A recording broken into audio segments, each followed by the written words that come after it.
भक्तों वाली बात, आप अपने स्थान पर बैठ जाइए।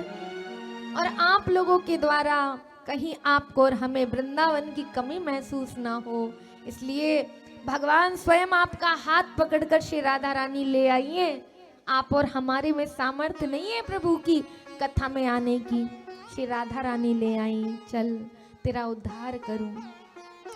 इस सप्त दिवसीय कथा में इस तन से, इस मन से, इस धन से जितने भी अपराध हो गए, इन सब अपराधों को आप नष्ट कर लीजिए, जलाकर भस्म कर दीजिए प्रेम की, इस प्रेम की भक्ति में। संसार का क्या है?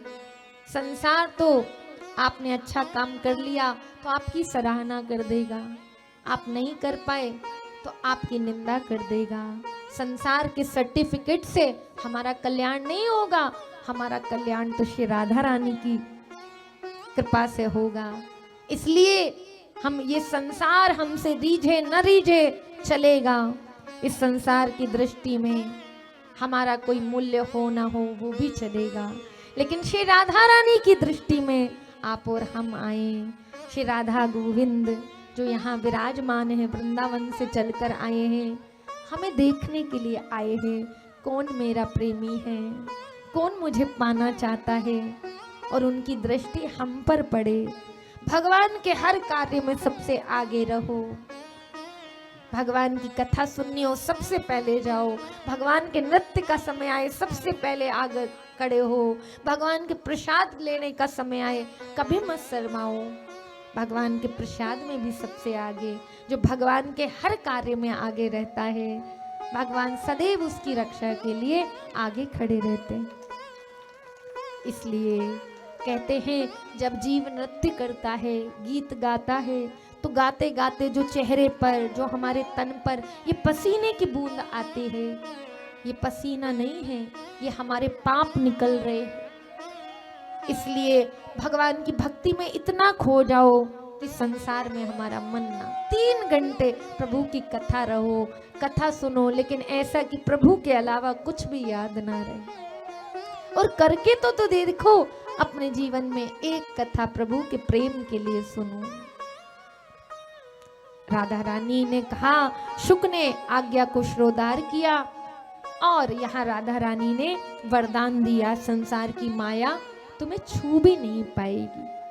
प्रबल प्रेम के पाले पड़कर हरि को नियम बदलते देखा, प्रबल प्रेम के पाले पड़कर हरि को नियम बदलते देखा, अपना मान भले टल जाए पर भक्त का मान न टलते देखा, पर भक्त का मान न टलते देखा। शुक ने स्वीकृति करी, राधा रानी गदगद हो गई, क्योंकि वो संत, वो गुरुजन, वो माता पिता बड़े प्रसन्न हो जाते हैं जब एक पुत्र उनकी आज्ञा को शिरोधार्य करता। वो संत बड़े प्रसन्न हो जाते हैं जब वो किसी शिष्य को, किसी श्रोता को, किसी भक्त को कोई कार्य के लिए आज्ञा दे और वो कह दे कि आपकी जो आज्ञा है हम अवश्य करेंगे।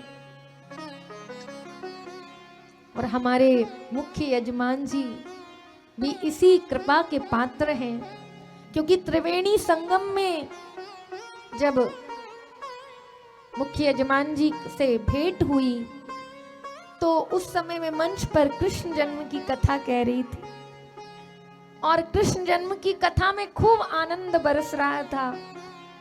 तो जो हमारा संतों की आज्ञा से वृंदावन में एक आश्रम बनने जा रहा है, गोवर्धन की पावन तलहटी में तो भक्तों के लिए बना ही है, लेकिन जो कन्याएं केवल भगवान की भक्ति में खोई हुई हैं, उनके लिए वृंदावन धाम में भजन कुटिया बनाने का जो संकल्प चल रहा था, तो मैं मंच से कुछ भक्तों का, क्योंकि कई बार लोगों को जानकारी नहीं होती, तो कई बार एक कथा ही एक ऐसा माध्यम होता है जिससे मन की बात बता पाते हैं, तो उसमें मैं वृंदावन कुटिया के लिए कुछ संत आए थे, तो मैं उसमें चर्चा कर रही थी कि वृंदावन में उन भक्तों के लिए, मुझे अपने भजन के लिए भी कुटिया बनानी है।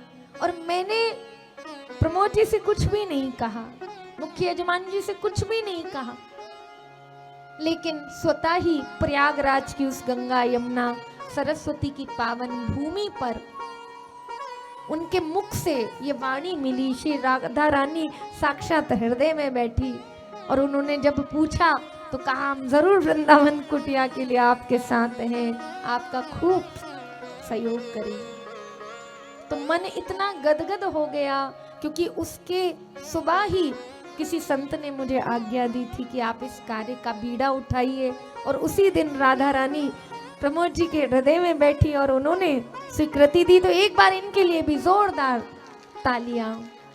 धन तो न जाने कितने लोगों के पास होता है, लेकिन दान देने की प्रवृत्ति सबकी नहीं होती।